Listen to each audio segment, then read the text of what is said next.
Good morning, everyone. It's a difficult thing to watch that video and reflect back. I know there's others in the room that were part of the recovery efforts.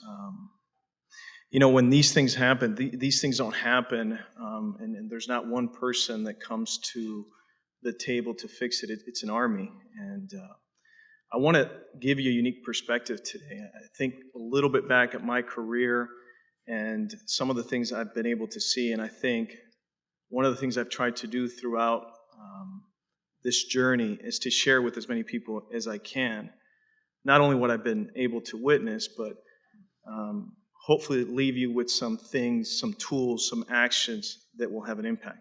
Before I start, I want to thank Bill Karam. Bill, you said some things that really struck a chord with me.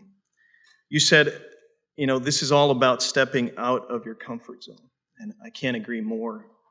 You said that yesterday there was a lot of healthy discussion around things we agree on and things we don't agree on. And I always tell my team, we have to come to places like this with some good, healthy tension. We got to be able to have those discussions and not agree, and hopefully through that we come up with better solutions. You also said that there's still incidents that are happening. I can't agree with you more on that there's still a lot of work that we need to do as a team. And I think back when I started as an engineer 26 years ago, I was remembering talking to Alan last night that we were told if there's ever an emergency and you're the first responder, don't ever say, if it was an explosion, don't ever use the word explosion. In fact, I was taught to say a term that I still don't understand. I was taught to say rapid disassemblement. Now, if you know what that means, see me after. I'd love to talk to you about what that means, but that's the culture we had 26 years ago. And it's not the culture we have today, but it's a culture that we need to continue to work on, because if we don't, we're not going to get better. So what I want to do today is I want to give you a little bit of background on William Mojica. Just overall, I work for NiSource. I'm the Senior Vice President of Gas Operations. I have the privilege of serving 3.3 million customers across the Midwest. And more than that, I want to tell you a little bit about my background, because I think if you understand your background, you're going to understand a bit more around how you got here, what you're passionate about, and where you want to go. I was talking, as I mentioned, to Alan last night, and one of the things, if you don't know, that Alan and I have in common, there's two things: our passion for safety and the fact that we were both born in Panama, Central America. You didn't know that about Alan. But I go back in time a little bit and I think about my parents. My parents grew up in Panama, and I had two sisters, and my dad drove a 1982 Toyota Hilux pickup. And you ask, well, William, how did 5 people fit in a in a small pickup like that? And the reality is we were small, but more importantly than that, there were no seatbelt regulations in Panama. In fact, I drove with my dad in the back of the pickup all the time. Some of you may relate to that. We never had seatbelts. We rode in the back. So what's changed? If you went to my parents today and they were taking care of my 4 boys, they would never dream of not having them wear their seatbelts. In fact, they would never let them ride in the back of the pickup. So what changed for my parents? I was blessed with a family that placed people and safety at the heart of everything they did. In fact, that's the one thing I talk to my team all the time about. That's where it starts and that's where it ends. It starts with safety, it ends with safety, it starts with people, it ends with people. But my parents would never do that today. What changed? The standard of care changed. And I want to leave you with that as an introduction point, because I want you to think about our industry the same way. The things we used to do 25, 26 years ago, the things we used to talk about, rapid disassemblements instead of explosions, those things have changed. And we're going to continue to do that as an industry, just like my parents evolved. We're going to continue to do that as well. So the chart we have up here is a chart that you guys have probably seen quite a bit, and there's a lot here. Obviously, SMS is here and the genesis of that. We talked a little bit about San Bruno, but I actually want to take you down to Poydras Street, just down the road. That's where my career started. In 1999, I worked for a small company called Exxon. Anyone know that company? And 2 weeks after that, my badge would never read the same. That badge would become ExxonMobil. Just down the street, I learned a very important lesson. As I walked into the halls of that building, they stressed one thing and one thing only: safety. And it was odd to me because I wanted to understand, where did this come from? And the more I poked and the more I poked and the more I poked, I started understanding that this came out of some incidents that they had had. One in particular that we probably all remember, the Exxon Valdez. And the more I talked to people, the more they told me about this incident and the fact that this incident was a catalyst for change. So I took that and I realized that there was a priority on safety there that was going to shape my life. Years later, I was in Houston, Texas, when Lee Raymond, the CEO, would start transitioning the baton, as we would all know, would go to Rex Tillerson. And at that time, someone in the audience, we were all there for his retirement. They had done an event in Texas. And someone in the audience said, "Hey, I got a question. What's the thing you're most proud of? And what's the thing that was the most challenging in your career?" And without skipping a beat, he said, "I'm most proud of the merger between Exxon and Mobil. And the thing I'll never forget is Exxon Valdez." And I made a connection point at that time that my career would either be shaped by how we handled not just the good things, but the challenges that came our way, the culture we left behind, and the things we focused on. The second incident for me that's really been pivotal is the one we just walked through, San Bruno. I was working out of Arizona. I watched the TV as that explosion happened. And I remember thinking, things are going to change. This is different. This is very, very different. A year and a half later, I would be recruited out to Pacific Gas and Electric, and I had the opportunity to be part of a much bigger team that would help start shaping that culture. And at that time, I had 2 little boys. And I remember Hillary and I sitting with them and telling them why we were moving from Arizona to California. And kids don't understand that. They can't process that. But what we told them is we were going to make sure an incident like that would never happen again. That's September of 2010 when that happened, as Bill walked us through. Almost to the day, September of 2018, the Merrimack Valley incident happened. And once again, we would be called, this time to Columbus, Ohio, now with 4 boys. And our story there was we would never let what happened there happen again. So why do I share this with you? Well, I share this with you because I want to give you some perspective that I think I've gotten over the years that I hope that everyone in this room picks up and is able to kind of walk through as we go through this presentation. So I'm going to give you the answers to the test right now.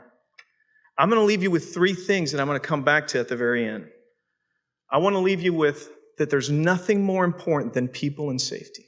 And as simple as that sounds, every single company that I've watched go through this has had to either make a decision: are we going to put people and safety first, or are we going to put other things? That's number 1.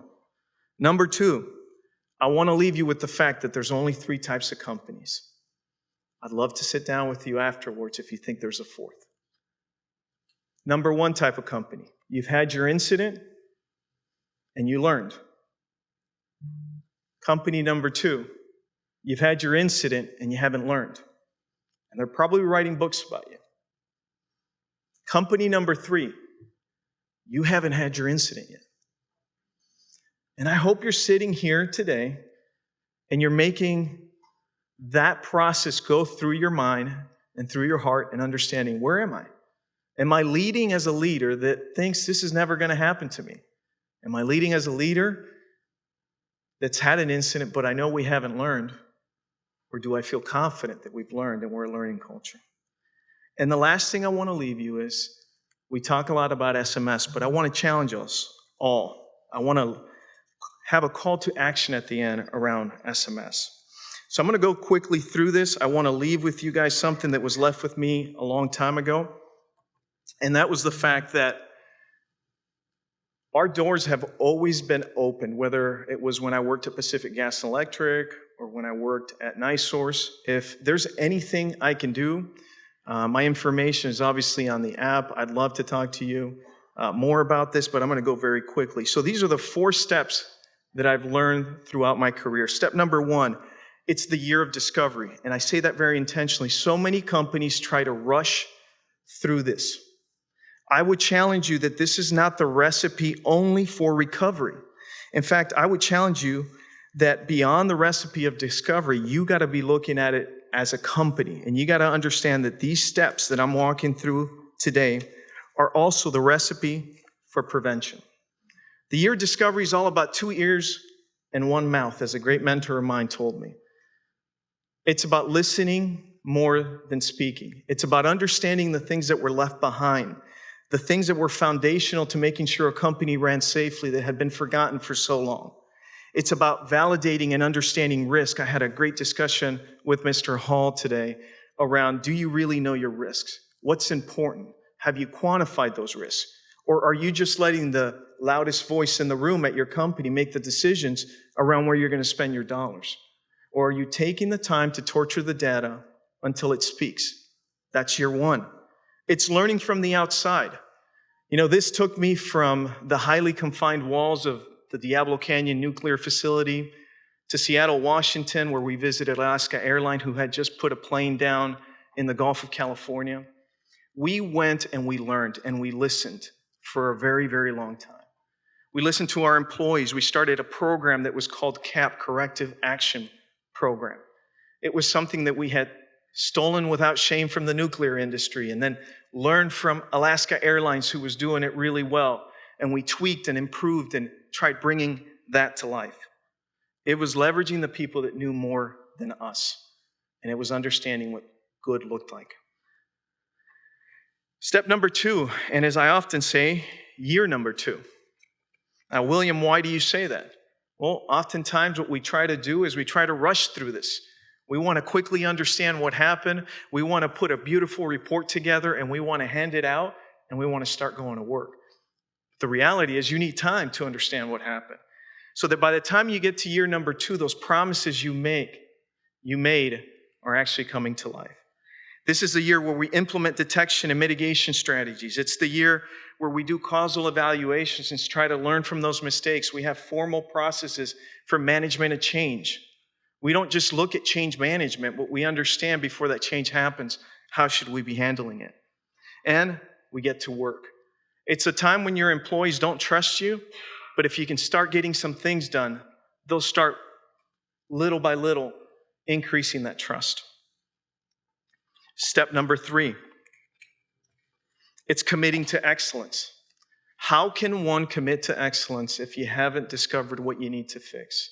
If you haven't fixed what you said you were going to fix? It's the only way to do this. And committing to excellence is really about going external. You know, I got a lot of questions over time of, William, why would you bring individuals from outside your company to give you a grade on how you were doing with respect to SMS?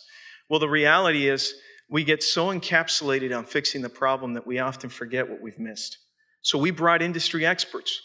We reached a certification in ISO 55001. Only 2 companies in the US have been able to do that. We reached a certification in API 1173. We did that very intentionally, not for the piece of paper, but so individuals could come and look at us and say, where can we be better? It was developing our leadership team. We understood that early on, that leadership team had raised so many concerns that weren't listened to. And later on, we needed to train that leadership team to go out to the front line and really speak to what needed to be improved. And finally, step number 4. And what I want you to think about step number 4, these are powerful words when you think about it. It's unity and trust. How do you build unity and trust if you've never had it? How do you build unity and trust if you've never discovered, if you never got to work, if you never really put in the time to think about continuous improvement? And this takes time. For us, it's a constant journey. I think if you spoke to some of our employees, they tell you we're still on this journey. But the point behind this is it's all around fostering the right behaviors. It's about plan, do, check, and adjust, going through that cycle again and again. It's introducing human and organizational performance. And our journey's not done there. We got a lot of work to be done. So what I want to do next is really share with you a little bit about some of the questions I've gotten asked over the number of years that we've been working on these journeys. One of the things that people always ask me is, what does it feel like, William? How do you know you're there? How do you know you got there? And the reality is that's a really, really tough question, but I can see indications when companies are changing. Let me share some of those with you. So at the very bottom of this diagram, you'll see we have our asset classes. One of the things that's been fundamental to all the companies that I think are leading the industry in SMS is understanding your assets. I always say, do you know how your assets are living their life? Are they going to the doctor well? Are they getting analyzed well? Do you know how they're going to perform? Does every asset class have attention? If it doesn't, you really don't understand that question. The second thing I'm going to tell you about that is I see these vertically integrated utilities all the time. And they say, we're pursuing an SMS. And they're excited and they talk to me. And the second thing I ask them is, are you doing that on the electric side? And what do you think they tell me? No. My third question is, how do you know you're moving the culture if you're only doing it for 50% of your population? Culture doesn't move that way. The only way to move the culture in a vertically integrated utility is to say, I'm going to do it for gas, I'm going to do it for electric.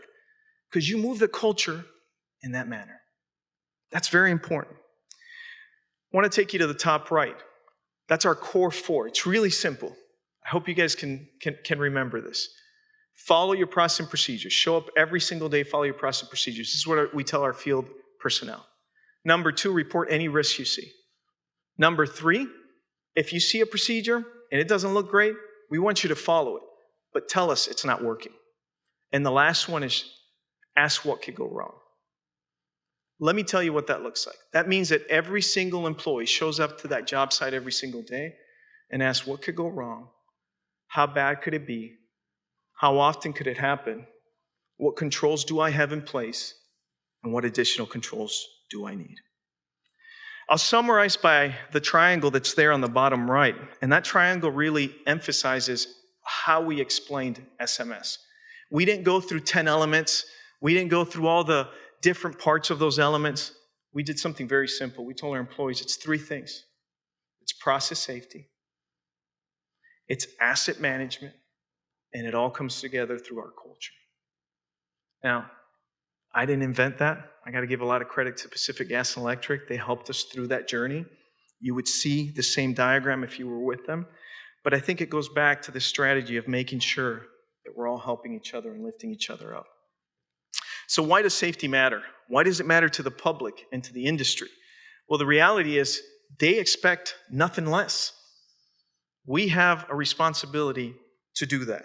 And what I found with SMS, when good companies get out there and really focus on doing this, you can go to any company and the nomenclature's the same, the culture feels the same, you can relate to each other, you can ask the same questions. Before that, we never had that. You'd start asking about safety and everyone had their own way and their own spin. But today, you can get out there and say, hey, tell me how you're doing with element number 10. Tell me how you're doing with element number 2. To help me understand how we can be doing better in that. Some of the diagrams we use for our own leadership team that I just wanted to show you real quick. Bill talked a little bit about this with aviation. I'm a pilot. Been flying since I was about 14 years of age.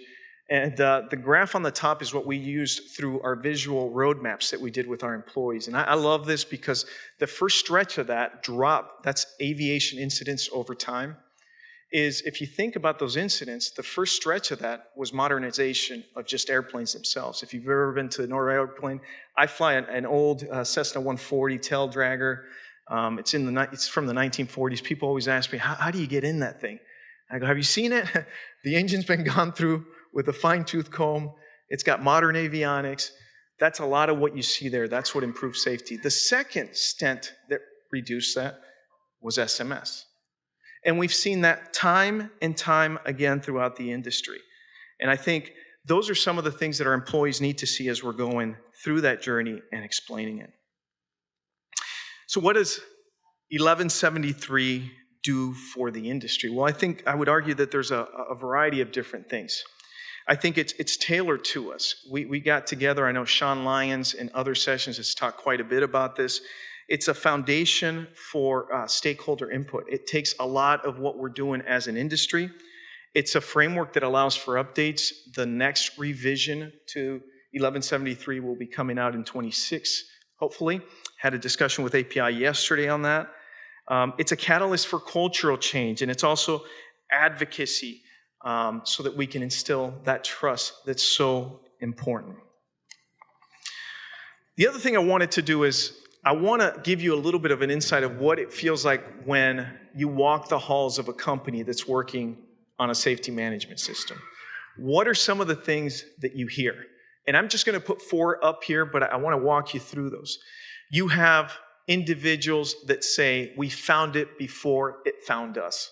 A great example of that is our inline inspection programs, where I get excited when our team comes to us and say, hey, we just ran an inline inspection tool and we found an anomaly and we found it before it found us. That excitement, that culture, that's what you want to create every single day. It's our core 4 that I walked us through. It's a mindset of find it and fix it. Hey, we're not out here to find things and just put them away. We're out here to find them and fix those problems. And it's what we often say, it's a constant chronic unease where people wake up every single day and say, what else can we be doing? That's some of the nomenclature that I want to share with you that I've seen throughout my career, and I would ask us all to start asking whether we're seeing that as well. You know, back in 2019, AGA had a call to action, and many of you may not be part of the American Gas Association, but I always like to come back to this because we made a commitment as an industry that we were going to have an SMS system established, adopted by 2027.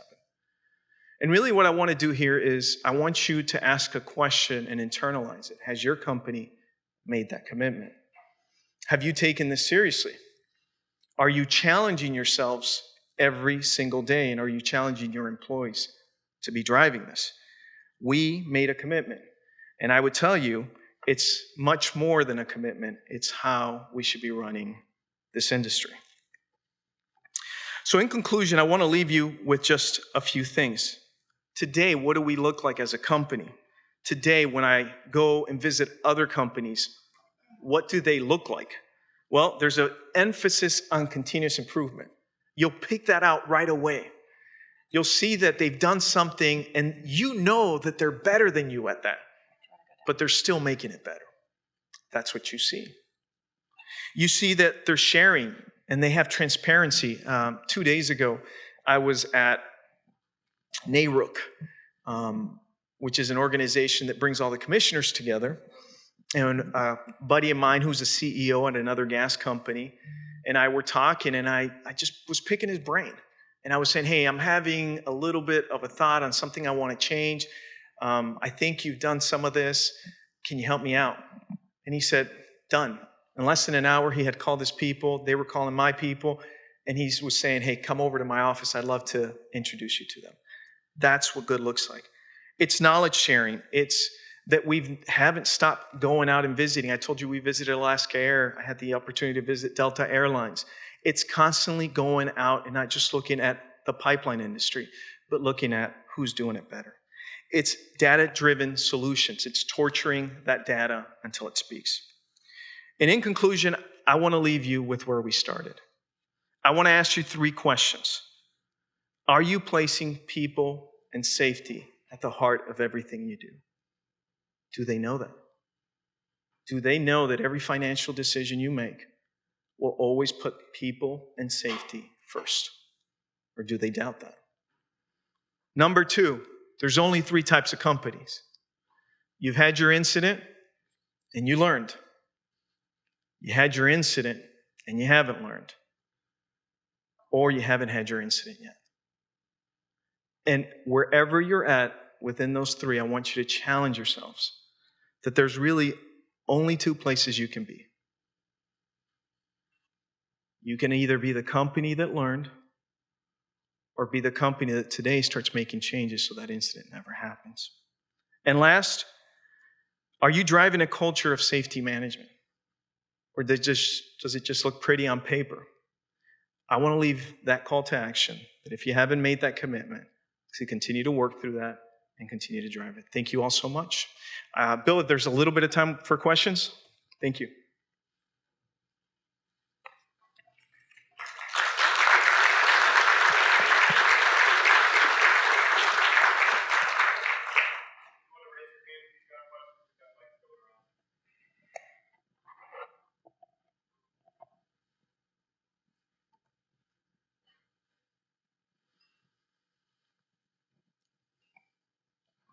Hello, Maury Johnson from Southern West Virginia. This might not Say be your name one more time. Maury Johnson. Maury, pleasure meeting you. So this might not be a question for you, but I think it is. In the film of the San Bruno film, they talked about a hodgepodge of pipe welded together to go under the road. I'm concerned about that because that's exactly what happened in my backyard a couple of years ago. Pipe set on a right-of-way, Mountain Valley Pipeline, for years. They used different sections of different pipe, different coating dates and stuff. And I've seen that all over the place. Is that something that the industry maybe frowns upon? Because I frowned upon it. And I saw that, I said, that's exactly what's in my backyard. Yeah. Without getting into specifics, what I would share with you is I made a comment which was, you got to know how your assets are living their life. And I would tell you that I'll use the example to relate it to your question of inline inspection as an example. That is one tool in the tool bag that allows us to understand how pipelines were installed, what threats we have, and how those threats can be kept from materializing into a risk. So I would tell you that there's a lot going on in the industry, but we need to continue to drive that. That is, again, one tool. To answer your question, that gives you a representative view of what's actually out there. And I think as long as we're driving that and understanding those risks, that's where we want to be as an industry. Hi. Good morning. Good morning. Thank you very much for your keynote. So in terms of safety, for me, it's not just about explosions. It's also about safety of the planet, deforestation, things like that. So that's also, I feel like that's not being addressed at all. And can you speak a little bit about that? What's your name? My name is Leger Laspina, and we actually have a NiSource compressor station on our property. That's also, and so the second part of my question would be, there seems to be lack of communication between, for instance, the compressor station that's owned by NiSource, and then also an old gas well that it was previously connected to. So when they disconnected it, there was flaring with the gas well, and I feel like there should be more communication between gas companies and not try to just, oh, our compressor station is just in this small square of land. Everything is interconnected, and that has not been addressed. Yeah. Thank you so much for the questions. Let me address the first part. You know, in 30 minutes, it's difficult to go over all the items that when I mean people and safety, but I think it's the gambit. When I say safety, we got to look at our environment, we got to look at our people, we got to look at all those different aspects. And when I say safety culture, I think that's a great opportunity to address the things that you're talking about as well. I think we've done a lot of great work, but there's still a lot of work to be done.